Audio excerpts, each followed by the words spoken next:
nice practical gift with a bonus that's pure pleasure. So come into your nearest BCAA service centre now.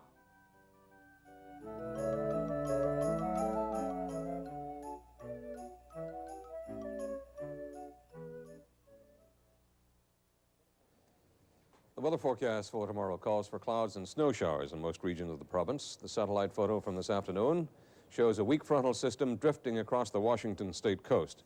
That system is spreading clouds accompanied by showers of rain and snow for tonight. As that system passes, cloudy skies are expected for tomorrow. Look at the forecast. Beginning in the far north, cloudy with light snow, lows of -8 and highs of -3. For the interior, cloudy with snow showers, lows -4, highs of 2. And for the south coast, mainly cloudy, lows of 0 and highs of 6 degrees. Looking ahead to Saturday, we can expect, in the south at least, at part of the southern part of the province, we can expect some sunshine. Norm will have more details tonight at 6 on the News Hour. We'll be back then with more news as well. Stay tuned now for Jack and his guests.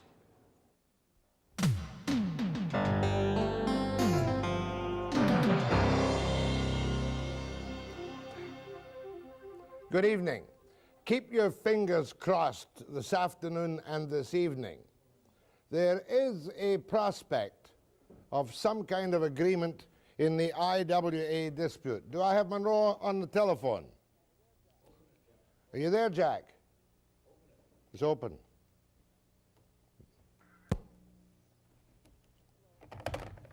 Hello.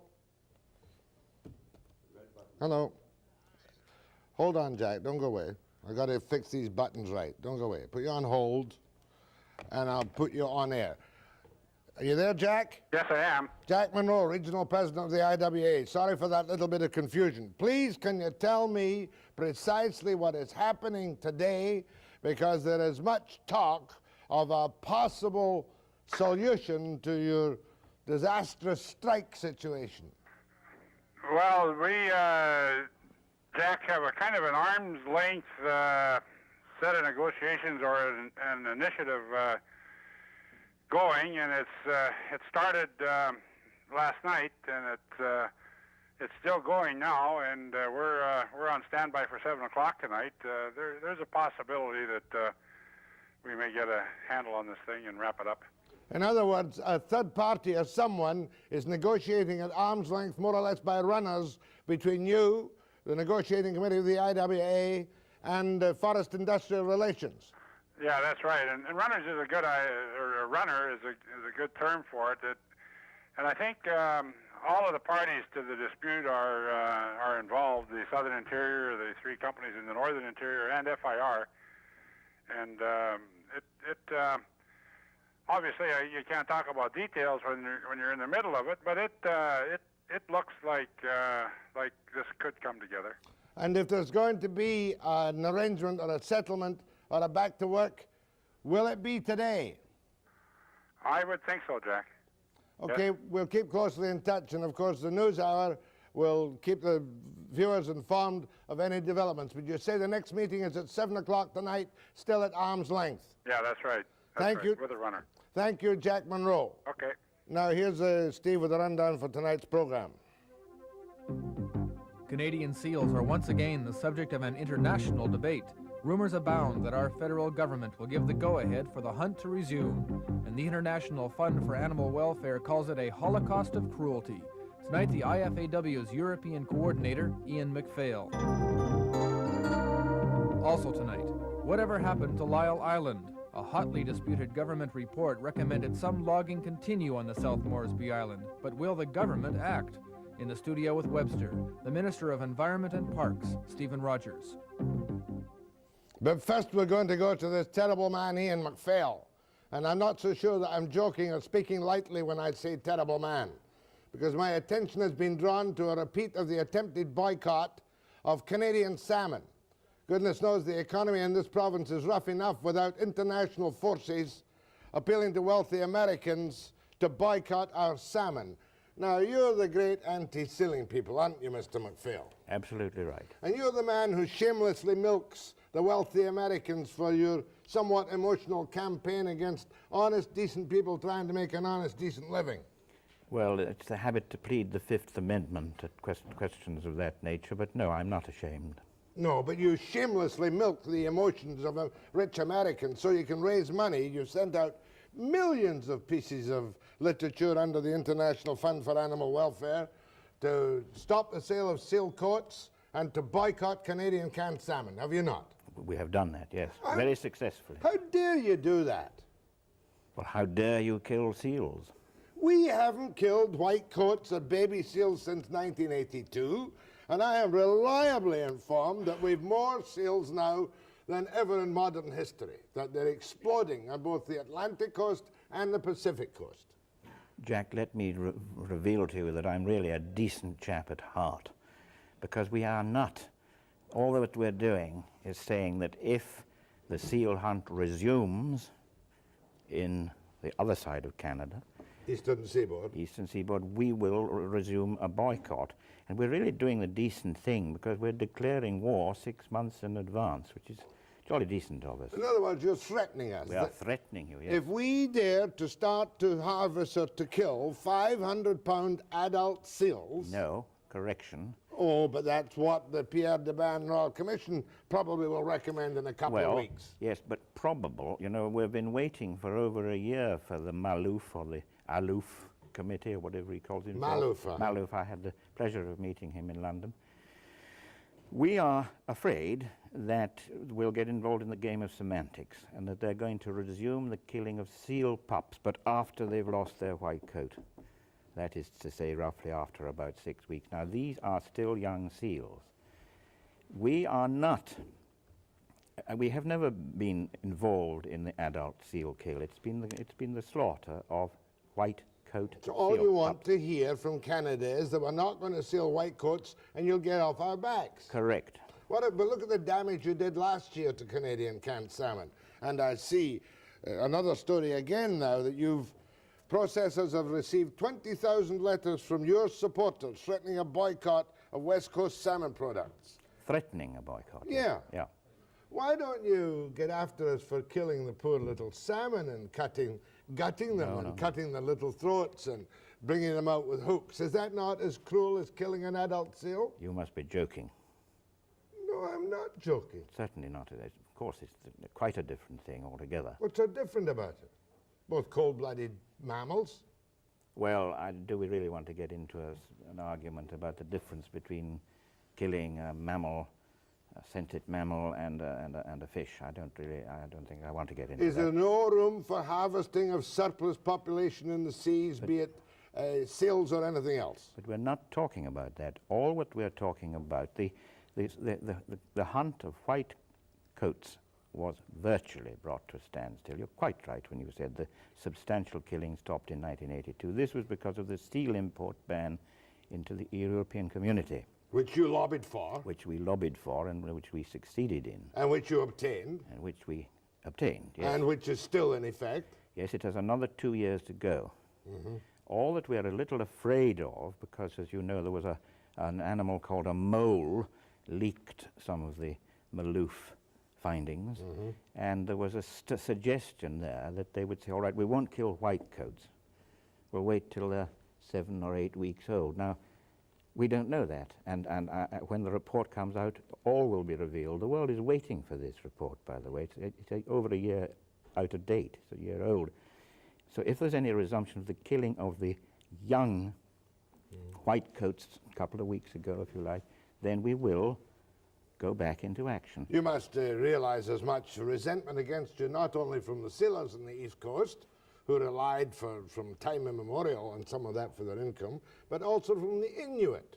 You and Greenpeace both got into a lot of trouble because you had damaged the traditional way that certain people on this continent made a living to keep the starvation away from the door. Yes, but the Inuit has never killed the young seal. No, but your campaign had the lashback of making life very difficult for the Inuit. That's not entirely true, because we got a clause into the EEC ban which exempted seals killed by the Inuits. Mm-hmm. Finally. In spite of my bad reputation, Jack, we believe that compassion for animals starts with compassion for humans, and we don't want to damage the livelihoods of the fishermen here. Providing it's not white-coat baby seals. That's correct. But there is a Canadian button on the Exocet missile as well as a NIFOR, and that's... So we don't want to press that button. Of course we don't. But, you know, when you go on this campaign, stop the hunt, boycott Canadian fish products. Very successful. That's part of yours, isn't it? Highly successful, yes. Dear Mr. So-and-so, I will not buy your Canadian fish sandwiches. That was, unless you assure me they are not made from Canadian fish. Absolutely Isn't that right. nonsense? Not at all. It worked very well indeed. This is Very my effective. pledge to boycott Canadian fish products. Yeah. Eh? This is the kind of stuff you use in rags like the Daily Mirror in London. And the Times. Oh, the Times Oh, too. yes, oh, yes. We're So also upmarket. it becomes a rag on occasion as well. Oh, absolutely. What other campaigns have you got in mind these days, apart from trying to stop the Filipinos from eating dogs? No, we're not trying to stop them from eating dogs. That's again wrong, because we have funny eating habits to them. We're objecting to the manner in which they're prepared for eating, where they really, I mean, I don't know if you own a dog yourself. I'm sure you do, because you're a sheep farmer.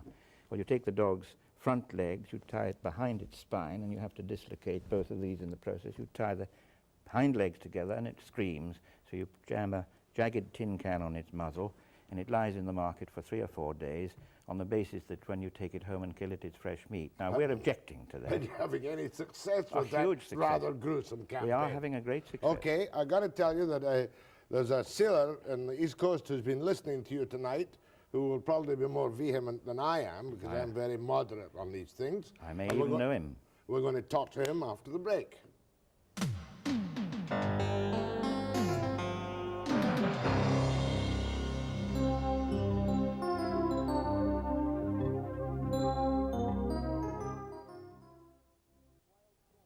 On the telephone from Wild Cove, White Bay, Newfoundland, is Mark Small, president of the Canadian Sailors Association.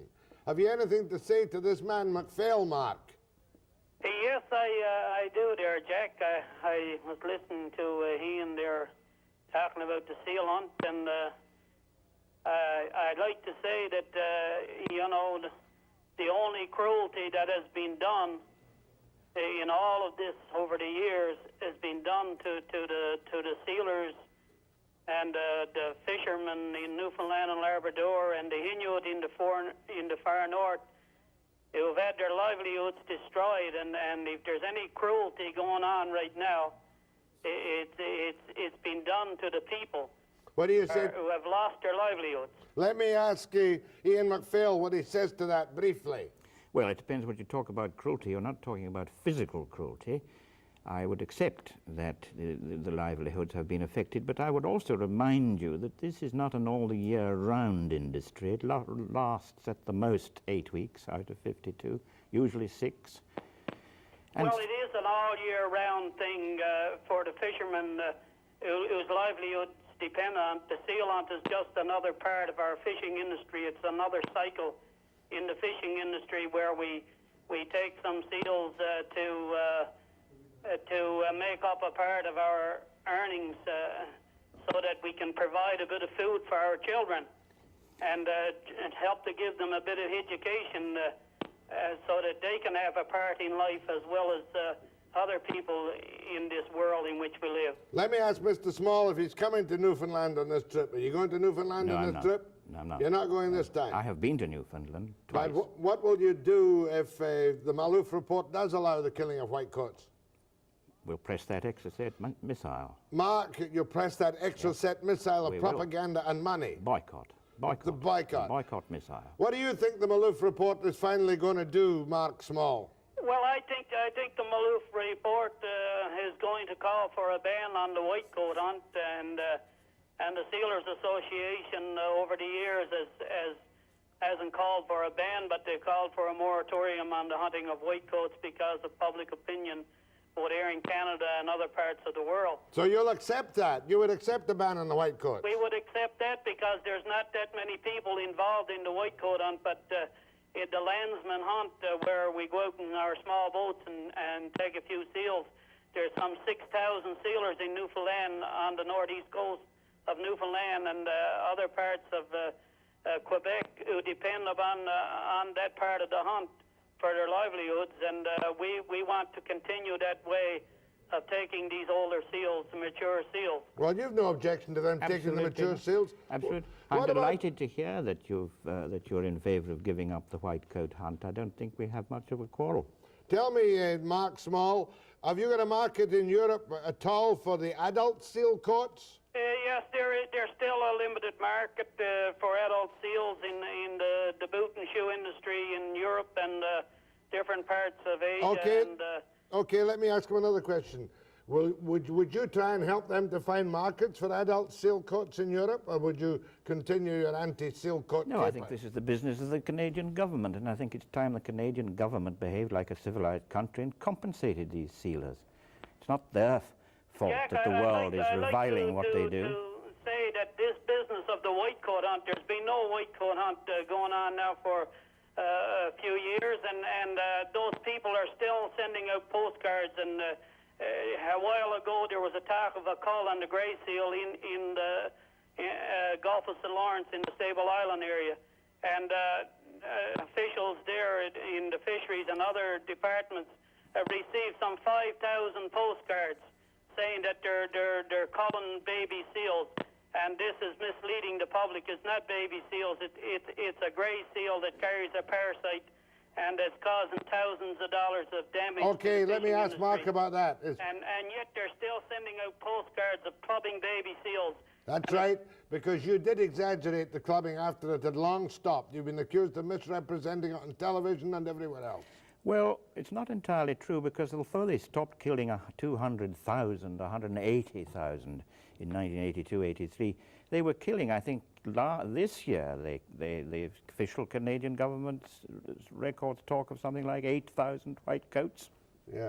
Mark, at least... 8,000 too many At for least us. they're not going to interfere with your silling this year, providing you don't do the white coats. And have you stopped sending out these postcards yet? Are you still using the brutal ones? No. The present campaign is to do with, if the Canadian government revives the white coat hunt, we will, very reluctantly, have another boycott. Of all Canadian fish? Correct. Including McDonald's in the United States and everywhere else? For the simple reason it's very difficult in the stores and shops in Britain and America to differentiate between the East and the West Coast fish. I'm sure the Russians, who supply much canned salmon to the United Kingdom, use every brutal method possible in their fisheries.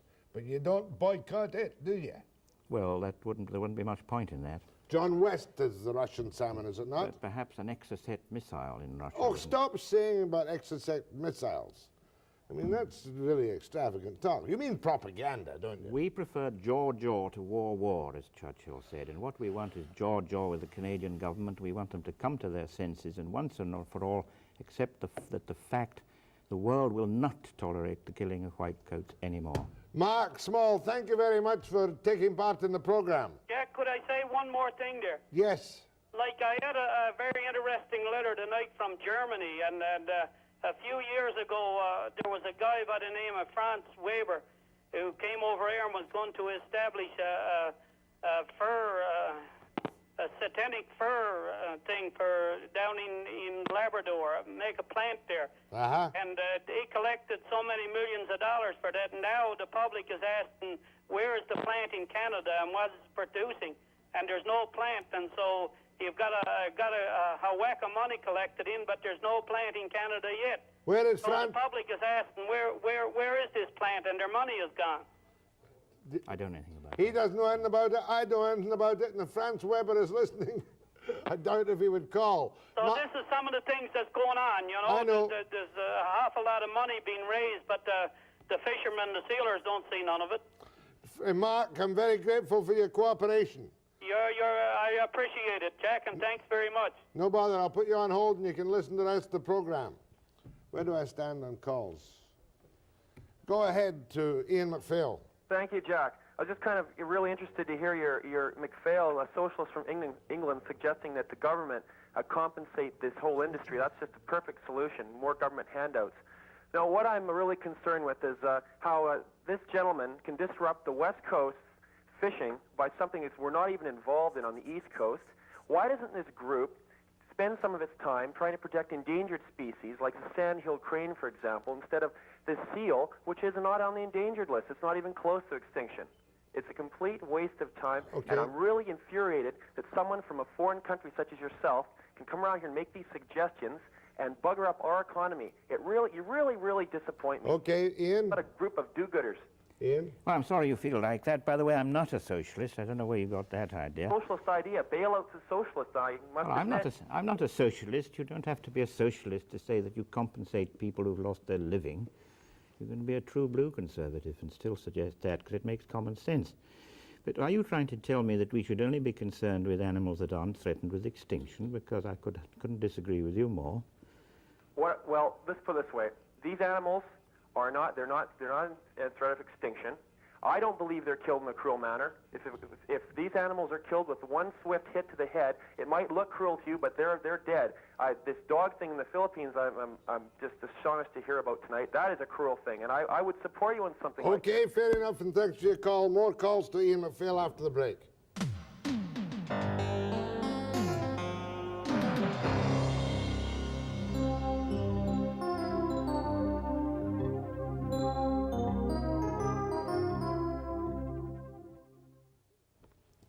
Ian MacPhail were you the founder of the World Wildlife Fund? I wasn't the founder. I was the first person to be employed by it, and I masterminded the launching. Now the and writing. International Fund for Animal Welfare. How much do you raise a year? 25, 35 million pounds? Oh, heavens, no, nothing like that. I wish we did. No, I should think, pluck a figure out of the air. 4 million? Wasn't it Brian Davies, your fund, who whistled Bridget Bardot out here on a string? Yes, among other things. You're certainly good PR, man. Thank you. Go ahead, please. Yeah, I'd be interested to know what his salary is. Yeah, what's your salary? I don't mind telling you what my salary is, but I'll have to work it in dollars. Tell us in pounds, we'll double. Pounds, I'll tell you in pounds, it's £17,000 a year. $34,000. It's not exactly exorbitant. No. If this was an endangered species, you'd certainly have my support, but it would seem to me that the age of the animal is totally irrelevant. The fact that baby seals are white and cute and have sad eyes is perfect for raising money. I don't hear you ranting and raving about veal, though. Well, yes, I'm very familiar with this argument, and thank you for making it. But, you know, if you don't get the ordinary public concerned with, what did you call them, white-coated babies with appealing eyes, yes.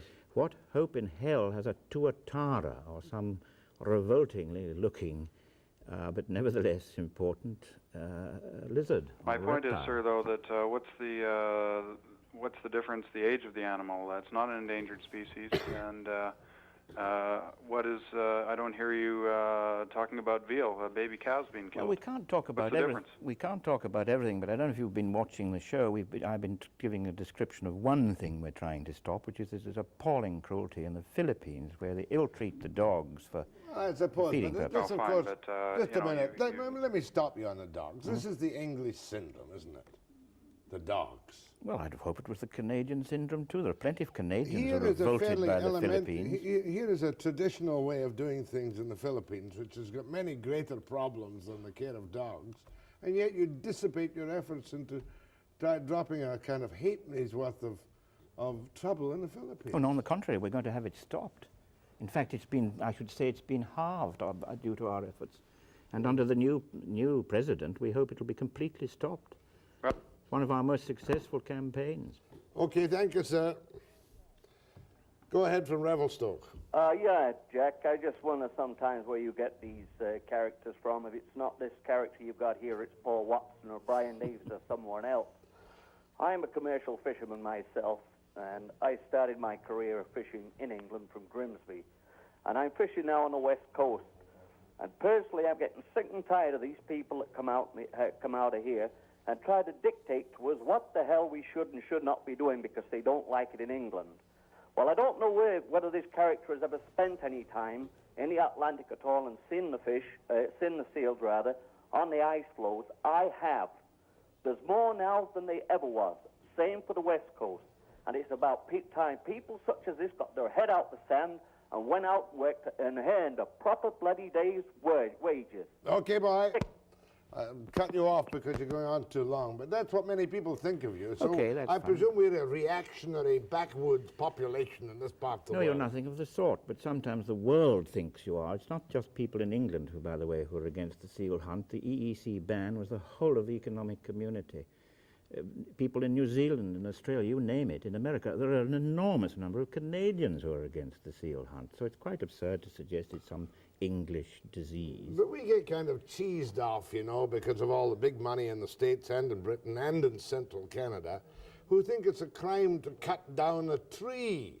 If we don't cut down trees properly in this country, and we're not cutting many at the moment, we starve to death. Yeah, properly is the word. Yes, well, that's what we all aim Okay, for. that's fine. That's called forestry. But not your people in the Canadian thing. They don't want to cut another blade of grass. Incidentally, our friend from Grimsby presumably left Grimsby because of the gross overfishing in Britain, so that there's no fishing in Grimsby at all. Go ahead, sir. Good evening, Jack. Mr. MacPhail. I think people on the east and west coast of Canada have sort of realized that you can make more money by ferrying tourists out to see whales and seals than by bashing them over the head. However, in parts of Asia, they have a ceremony where they like to, eat monkey brains, and they do this by beating the monkey over the head with a silver hammer.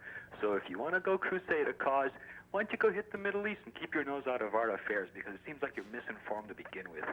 Thanks, Jack. Thank you. Well, we're not misinformed, but he's got the right in a democratic country to say that I am. To say little piece? Yep. Can't say I disagree with him. Go ahead, please. Hello? Yes. Yeah, I don't understand why it's okay to kill gray seals and not white ones. I don't understand that. The grey seals were parasitically infected, as I recall, and they had to be culled in the Gulf of St. Lawrence. I believe that's correct. Okay, thank you. Thank you. One must be ubiquitous in this game. Go ahead from Winfield. Yeah, good evening, Jack. Mr. MacPhail, you have the unadmitted gall to come into this country, go back home, and tell those people not to buy Canadian salmon because you want the white seals stopped. Why in the hell don't you go down to South Africa, tell the whites down there to quit killing the baby blacks and spend your money down there on something useful, instead of trying to put our Inuits out of work and our fishermen on the East Coast out of work? This is ridiculous. You say you want to stop the killing of dogs in the Philippines. Then why don't you go take the people out of the garbage cans and feed them? And never mind Mrs. Aquino. She has enough problems. You're a jerk. Goodbye, Jack. Well, thank you for that I do apologize for the rather rough language. I've been called worse names. I'm sure you're used to it. Yes. Because after all, you must have a skin like a hide like leather. Rhinoceros, I think it is. Rhinoceros, yes. I couldn't find the right animal with which to compare. One of my favorite animals. Go ahead, please. Yes.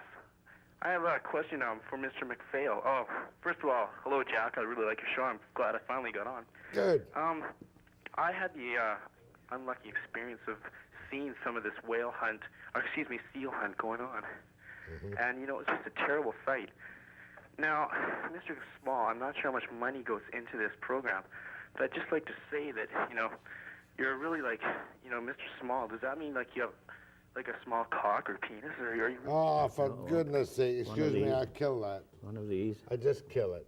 I don't know. Yeah. Sometimes, I don't mind you being insulted, but I object to us being the public. We're back on again now. I don't mind us being insulted, but I object to being embarrassed by stupidities, crude stupidities. Go ahead, please. Good evening, Mr. Webster. Oh, yes. Carry on. Good evening, Mr. Webster. Good evening. I'd like to speak to Mr. MacPhail, please. Go ahead. I believe he's a lobbyist for the European fish companies, and I would think that the European and the American fish suppliers are behind Mr. MacPhail all the way to perhaps take some of the Canadian market away. No, I don't know if you've been watching the program since it began, but I'm not. If you like, I was lobbying in the European Economic Community and the European Parliament to get this ban on the import of seal products from the Canadian seal hunt. But I don't work for any of the fish lobby. No. Well, I would think that they would be supporting your cause in order to get. But why? Why would they be from Europe and put their own fish in there? Yeah, to keep Canadian fish out of Well, it's an interesting idea, but I can assure you that I'm not financed by them. Okay, Mr. MacPhail, International Fund for Animal Welfare, European Coordinator. When does the 2-year ban on the EEC's importation of products that are derived from seals end? Well, it's a 3-year ban with 2 more years to go. 2 more years to go.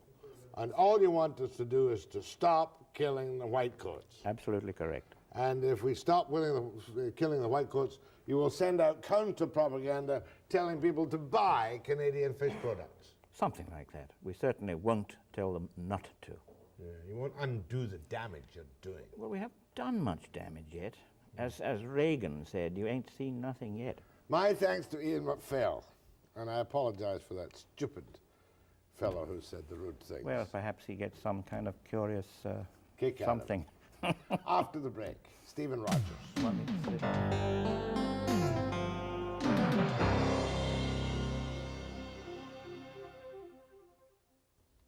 This is sure my nature-loving program of the week, I'll tell you, because my guest now is the Honourable Stephen Rogers, one of the biggest surprises in Mr. Van der Zam's new-look cabinet. Now, what are we going to talk about now? You're not interested in canned salmon. What do you think of that animal welfare fella? I'm wondering if we shouldn't start boycotting Scotch whiskey until they stop boycotting salmon. After all, there are no salmon canned in Eastern Canada and sold in Europe, so that these seals, which are much closer to Aberdeen or wherever he's from, should be, that's a local Atlantic issue. There's no reason to be prejudiced against us. That's right, a very good idea. We shall But not you and I personally not. No. No, we start the campaign, Jack, but no, we're personally exempt. Well, I still want to get into wildlife. Watson was here a couple of weeks ago, you know, Paul Watson, one of your favorite people. And I got a couple of calls today about complaining about the wolf kill in Vancouver Island. Now, you've been killing wolves in Vancouver Island, the government has been, for how many years? The ministry's been involved in predator management, since before the ministry was created, back in the days when it was a branch. We do it for wildlife, we do it for animal interface with the ranchers, we do it when it affects where human beings live. We practice it locally here where there's difficulty with bears. We do have a lot of wildlife in British Columbia, unlike other parts of the world, and where they interface with man, we have to have some control. So that continues. The target, I believe, for this year was 100 wolves. On the Vancouver Island. On the Vancouver Island. Up in the north, they're not doing any more control at the moment. We are doing some control at the moment, yeah. Watson hasn't appeared up there this time. Well, no, but he actually never gets to where the wolves are. He does get to where the cameras are, but never Next to where question. the wolves are. I was kind of surprised when you come back into the cabinet, you maintain that the cabinet is not bound by the report to the last government of the Wilderness Committee. Well, yeah, it's not really anything to be surprised about. The Bennett government commissioned this report. Mm-hmm. The report was given to the Bennett government, and they said, well, we receive it, and in principle we agree with it, but we haven't made any recommendations. So now we have a brand new government, and it essentially is a brand new government with brand new ministers as members of ELOC, and I'm not going to ask them to immediately rubber stamp the decisions that were made by their predecessors. Why shouldn't they take the time to examine this report in some detail and come forward? Well, you'll have to take a position one of these days on the South Moresby problem with the proposed national park and the logging on Lyell Island. We have to do it on the Stein, we have to do it on the Stikine, we have to do it in the Cascades. There are all of the issues that are in the Wilderness Committee report are currently being reviewed by my committee, some of which have already been resolved, and we'll announce them in the next week to 10 days, and others will take a little longer. Some of them are more complicated than others, and some of them require negotiations with other agencies. In other words, the Brian Williams report was really just a waste of time. Oh, absolutely not. But it doesn't. It didn't give you. It didn't say adopt this and all problems disappear. There are still some things to deal with. I'll tell you one thing that hasn't been raised since the new whirlwind Van der Zam government came into power, and that is the moratorium on uranium mining. Now that's right up your alley in the environment and in the parks and everywhere else. Where does your government stand on? Do we have a moratorium now against all uranium mining? There is a moratorium on the mining of uranium in British Columbia, which expires in February of next year. A number of ministries are involved: health, energy mines, petroleum, and environment. Probably more energy mines and health than environment. we're peripherally involved in it. All of the ministries will have input into government, and they'll make a decision closer to the time of expiration whether or not to let it expire or to continue it. Has it got a time limit on it? Yeah, because what the Bennett government had done is said we will put a 7-year limit on it and let another government address it. Now, I saw a story in the paper the other day about some nuclear power plant for the interior of British Columbia. And you say that there'll be little chance that Fort Nelson will have a nuclear reactor. Now, wasn't this a small kind of portable nuclear reactor to supply local hydropower? I gather it is. No one from Atomic Energy of Canada or from Fort Nelson actually contacted the government, but the mayor thought it might be a nice idea. We have maintained British Columbia as a nuclear power-free province and will continue to do so. You're going to keep it that way, too? Well, we have abundant natural gas there. They're on Schedule 2 power rates, but it's totally impractical. If AECL has a difficulty, they have a difficulty in finding a market for these things anywhere in the world. I don't wonder. Mining in parks, is that going to be one of the big new problems you're going to have to face at all in British Columbia? We've always had a fair amount of brouhaha about it. We have a couple of Class B parks in which mining has always taken place. In fact, in Strathcona, I think the mine is the largest tourist attraction in the park. Not to say that it isn't well and properly run, but no, I don't think we'll see much mining in parks. We will see, though, Jack, some logging in parks on a hand logging basis, and that is to say where we have pine beetle kill of trees, for example, logs that should be converted into pulp, we'll see a continuation and a slight expansion of the amount of those that are taken out, and they're taken out with a logger and a horse. It's the best for the park. We're not doing it for the trees, we're doing what's best for the park. Sure enough, and of course we'll continue to log Lyell Island, except for the ecological reserve on Windy Bay. Not necessarily so. But nice of you to try and squeeze that in. Come on, lovely segue before the break. But lovely segue. I mean, that whole Lyell Island business has been so stupidly misrepresented, it's unbelievable. Well, I have been to Lyell Island and I've been to Queen Charlotte's, and I have some difficulty seeing it as a place which would attract substantial numbers of tourists. It requires someone who is relatively hardy to survive there as a visitor. On the odd day a year when the weather's good enough. I'm going to take questions now to Stevens Rogers. In fact, he and I will do a free-for-all together. We'll tackle anything between now and the end of the program. Take it away.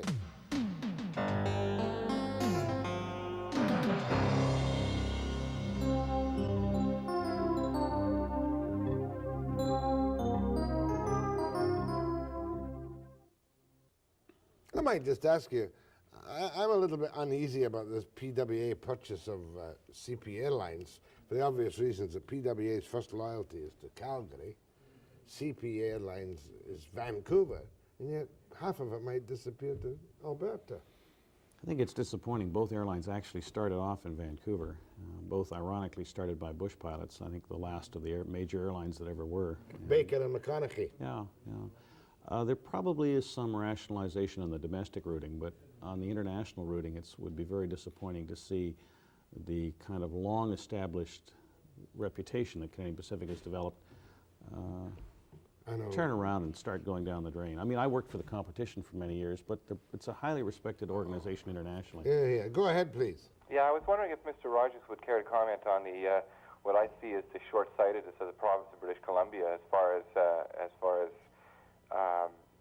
this countervail duty being applied against the forestry. When years ago we could have started putting this higher stumpage rate on timber, and starting to do something towards replenishing the province's diminishing timber resources, so that we wouldn't have to start doing things like logging on Lyell Island and so forth. I wonder if you could comment on that. Yeah, a little difficult to get Lyell Island into that particular argument. The big argument is whether or not years ago we shouldn't have been spending more money on silviculture, and we shouldn't have charged a higher stumpage. I suppose hindsight is 20/20. The circumstances then were different than the circumstances are now. It wasn't really until the Canadian dollar went from $1.05 to about 72 cents that the Americans ever brought this subject up. And the Canadian industry went through a difficult time, became more competitive. The Americans were rather, they had a good time. And we increased our share of their softwood market from 19 to 33%, even after we'd been warned by the previous countervail application. We should have held back on that stealing so much of the market. We were just like Toyota cars coming in and annoying everybody, weren't we? Well, were we really? You know, we've now, 5 or 6 years ago, we're having great difficulty with our pulp sales around the world. Now we're amongst the most competitive in the world. These things cycle back and forth. The strength of the American dollar has had a negative effect on the American forest industry. You see, they bid for timber on a 5-year basis, and the last big timber sales in the U.S. were all at relatively high prices, and they're stuck with very high stumpage. Our stumpage tends to be market related, but it has been a little low, no question. Go ahead, please. Hello. I like Mr. Rogers' view on nuclear power. I think that's wrong for our province. Anyway, I was interested in this deer idea that he had. The which idea? You were talking about deer farming? Yeah. Yeah, I like that idea. Just a minute, we didn't actually ask about that. I mentioned it in one of the links. I saw something about the possibility of deer farming. Now, fish farming turns out to be a kind of rather dicey project, it would seem, in parts of the Gulf up here. Is there any such a thing as permits for deer farming to sell venison? This is, we import wild meat into British Columbia for the restaurant trade now, and I have had negotiations with the BC Wildlife Federation and all the other various interest groups about what our process should be if we are going to have deer farming or game farming, that is, game not raised for the shooting sport, but raised for the restaurant trade. We're currently at the sort of negotiating stage now. They have now sort of agreed in principle, but the species we're having some difficulty with. We have had a couple of people propose that we should go ahead with it. It's healthier meat for people that eat that sort of thing. Right. And there is a market for it. Yeah, you haven't issued a permit for it anywhere yet. Not yet. No. But it becomes a possibility. Becomes a possibility. Not a bad idea at all, is it? Go ahead. It's done elsewhere in the world quite successfully. I know it's done in Scotland. Go ahead from Nanaimo. Yes, about the wolf kill. There's a textbook in biology at Langara College that shows studies, U.S. studies, show that wolf kill caused the rabbits to really breed. Now, I go into the outbacks in Nanaimo and I see rabbits, but I don't see any wolves. So could they restudy this before they go ahead with it? Thank you. Yeah, the wolves we're taking are actually in the northern part of Vancouver Island, and I would think you'll find that the target species for the wolves on the island are mostly ungulates. Mostly what? Ungulates, deer, What's an deer, ungulate? deer, A deer, deer. caribou, moose, Oh. anything with the cloven hoof that's running around in the wild, you know, one of those things. The devil. Yeah, something like that. Go ahead from Salmon Arm. Yes, hello, Jack and Mr. Rogers. I'd like to make 2 comments. First of all, I disagree with the way you control wolves. I think nature has been controlling itself for thousands of years before man has come to this part of the country. I think the Indians have lived with it for many thousands of years. I think it should be looked into a little bit more. Secondly, I would like to comment on the way the forest industry leaves the forest after it's logged out a certain area. When I go hunting in the woods, etc., I notice a logged out area appears to be, in my mind, raped, and slash burn and whatnot is not completely burnt off. The way I see it, it hesitates the new growth of forest. And I'd like to hear what you have to say about this. As Minister of Environment, do you get involved in the way logged over lands are left? Only when they're going to go and spray it later with a pesticide, so not terribly, but you know, the forestry people, the Forest Service, the professionals in the ministry recognize that after you finish logging an area off, it's not particularly attractive, but it is properly prepared for second growth, and so that we get a growth, and we're growing a better species of tree because we're planting it with a genetically superior species of tree that what we're going to be involved with. I just want to comment. Thing, if you would. Well, I would like to finish on the wolf thing, if you will. Okay. Predator control, control of any predator. You're right, nature does the job wonderfully if man is not around, but man has been around for quite some time, and in many cases we are only reacting to a reaction that has been caused in nature by the presence of man and man's industrial activity. We have certain species of animals, for example, a black bear is almost like the pigeon in that it really likes the cities. It would be very happy in a garbage dump. The grizzly bear is completely the opposite. It gets very far away. Black bears present problems. We have to get into a management of that species. And shoot them. We've got about 90,000 black bears in British Columbia right now, and we've got each year, I suppose, 200 or 300 are shot because of their proximity to human See that habitation. woman who was complaining the black bear had ripped a dog apart? And the week before, there was an editorial in one of the local, I guess it's called a newspaper, saying that we shouldn't be doing this because no child had yet been attacked. As the minister, I would be in a completely indefensible position if some child was attacked and someone said, Mr. Minister, you knew the problem existed, but you did nothing about it. Well, the dog is living proof that the problem exists, and we're going to continue to do something about it when the bears come into the areas where we have human habitation, and they don't interface well. Okay, you had another point, caller. Yes, I was getting back to the logging aspect of it. I was particularly talking about the amount of waste left behind. Like I see perfectly good trees, you know, some part of those trees can't be used, if not for building, for at least firewood. And, you know, it's just unbelievable, some of the trees, down trees that we see there that are left to rot and not burnt off with the slash. Fair enough. We'll leave that for another day, maybe with Jack Kemp, because you're not in charge of the logging practices. Go ahead, please. Yeah, hello, Jack. I'd just like to ask Mr. Rogers what he thinks of Jack Kemp's idea to bring tourists up to watch the logging in the Charlotte.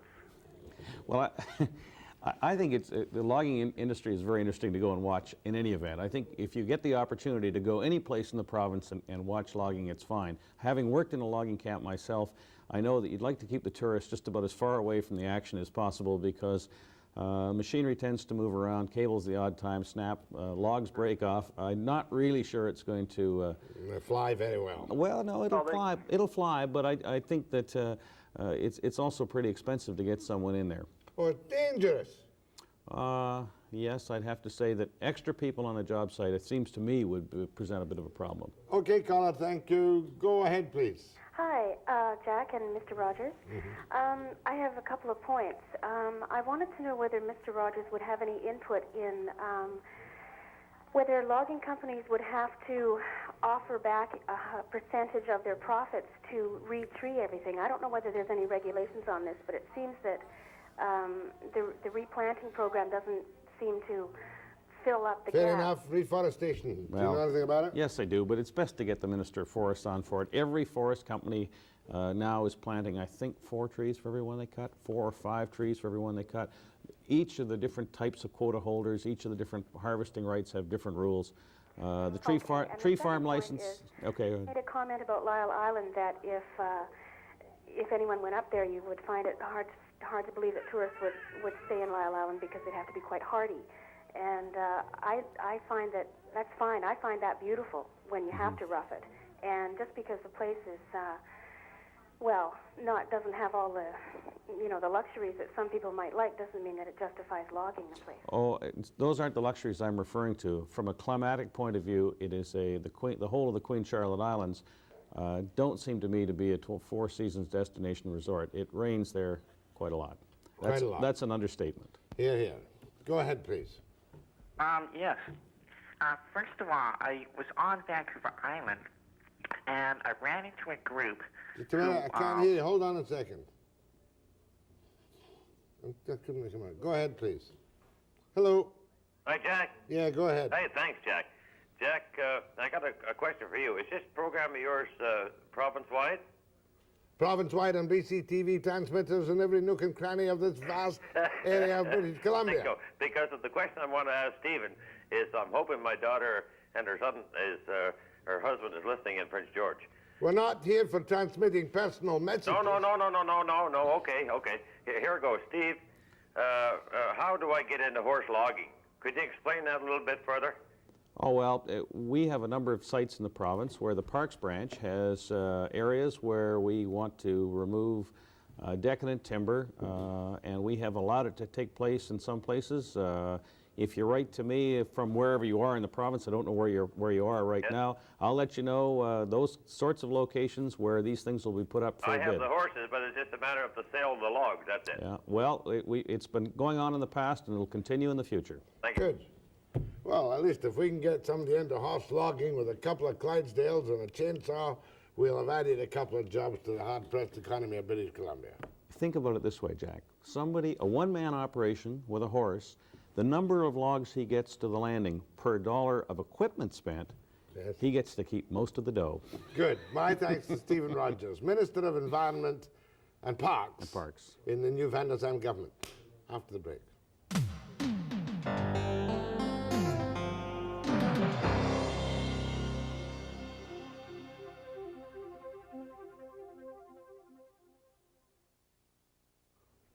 Still keep your fingers crossed for a possible settlement on the I.W.A. dispute. The meetings are continuing at arm's length at 7 p.m. this evening. And I'm sure Bob Malcolm will keep you fully in touch. Tomorrow, Chief Buthelezi, Zulu chieftain in South Africa, the man who's regarded by his enemies as a puppet of the whites, at 5 p.m. precisely.